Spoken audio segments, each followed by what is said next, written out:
السلام علیکم۔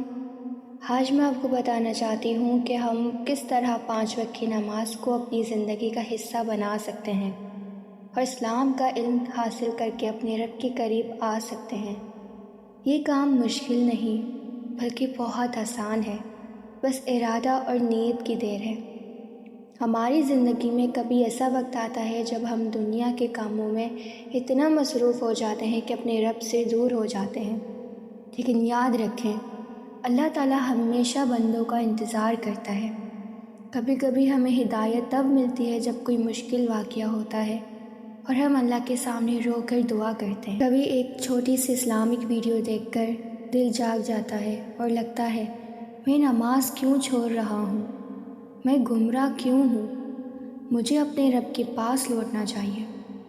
میں ایسا سمجھتی ہوں کہ جس کو ہدایت مل جائے، چاہے وہ کسی بھی طریقے سے ملے، وہ بہت خوش نصیب ہے۔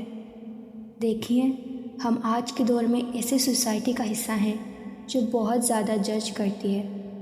ہم زیادہ تر اپنی سوچ اور کوشش اس بات پر لگا دیتے ہیں کہ لوگ ہمارے بارے میں کیا سوچتے ہیں اور ان کو کیسے راضی کریں، مگر افسوس کی بات یہ ہے کہ ہم اپنے رب کو راضی کرنا بھول جاتے ہیں۔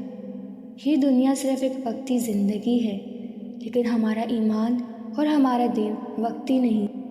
یہ نہ صرف اس دنیا میں کام آتا ہے بلکہ آخرت میں بھی ہمارا اصل سہارا بنے گا۔ خوش نصیب ہیں وہ لوگ جنہیں اللہ تعالیٰ ہدایت عطا فرماتا ہے۔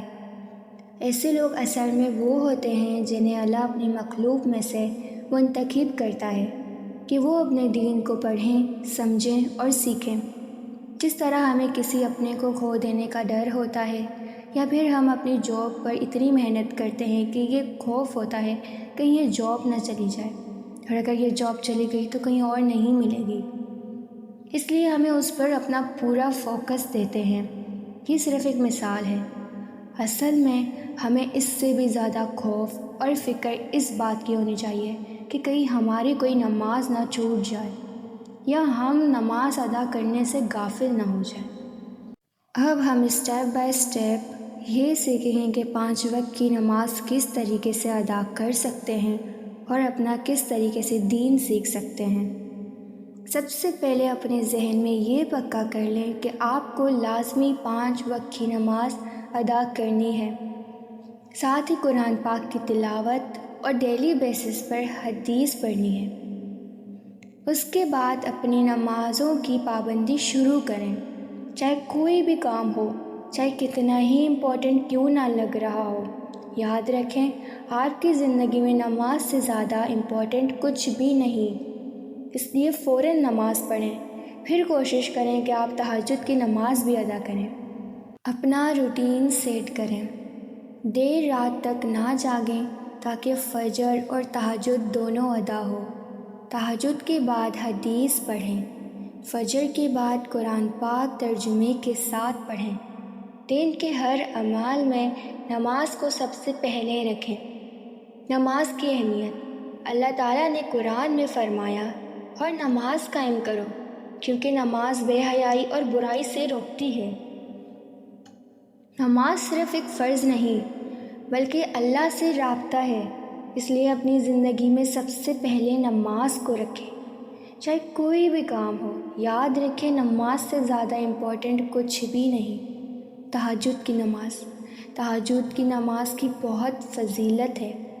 اللہ تعالیٰ قرآن میں فرماتا ہے، اور رات کے ایک حصے میں اٹھ کر نماز یعنی تہجد پڑھو، یہ تمہارے لیے نافل ہے، شاید تمہارا رب تمہیں مقام محمود بلند رتبہ عطا کرے۔ سورہ الاسراء۔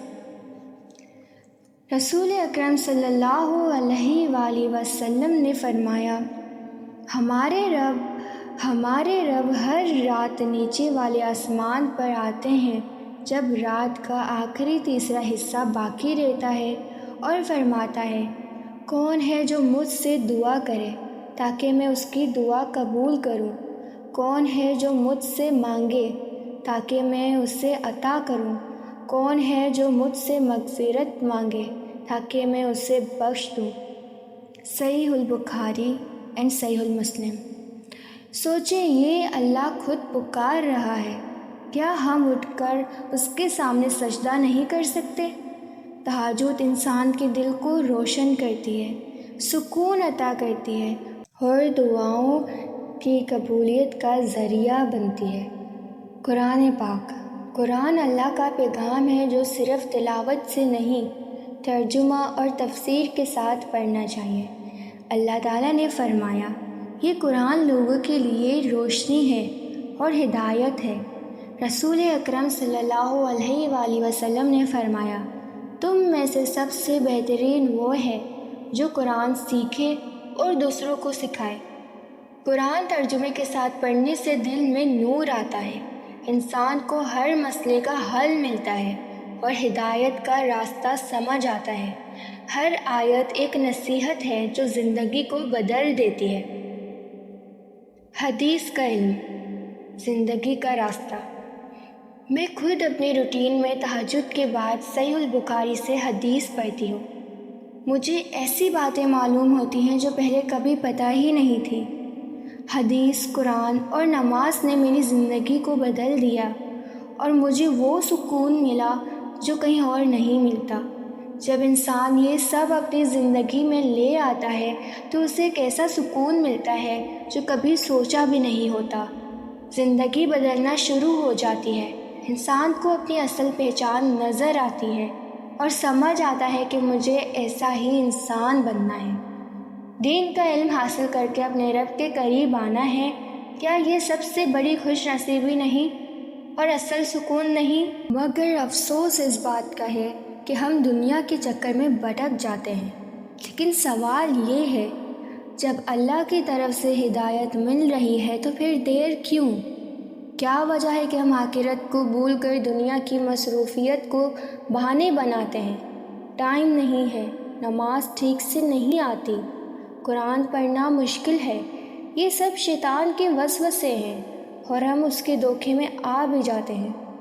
آج کے دور میں سب کچھ سیکھنا آسان ہے، نماز پڑھنا، قرآن سیکھنا، دین کا علم حاصل کرنا۔ قرآن پاک ہم تجوید کے ساتھ سیکھ سکتے ہیں، ترجمے کے ساتھ سمجھ سکتے ہیں اور حدیث بھی پڑھ سکتے ہیں۔ ہمارے لیے علم کا روشن ذریعہ ہے۔ سوال یہ ہے کہ ہم دیر کیوں کر رہے ہیں، پیچھے کیوں ہٹ رہے ہیں؟ کیا ہمیں اللہ کا ڈر نہیں؟ کیا ہمیں دوزخ کا ڈر نہیں؟ کیا ہمیں اس وقت کا ڈر نہیں جب اللہ ہم سے سوال کریں گے؟ اور کیا اس وقت بھی ہم بہانے بنائیں گے؟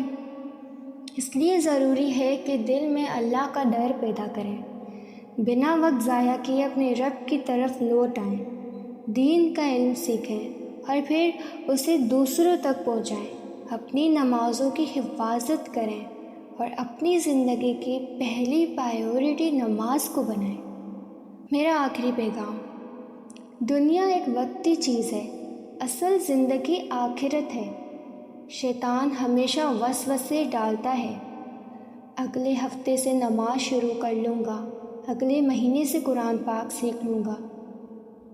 لیکن یاد رکھو، یہ صرف شیطان کا دھوکہ ہے۔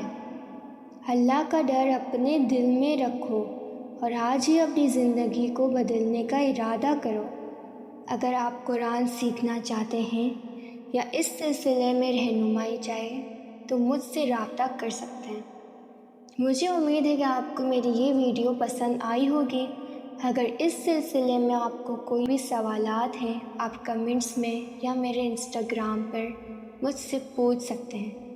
جزاک اللہ، اللہ ہم سب کو ہدایت دے۔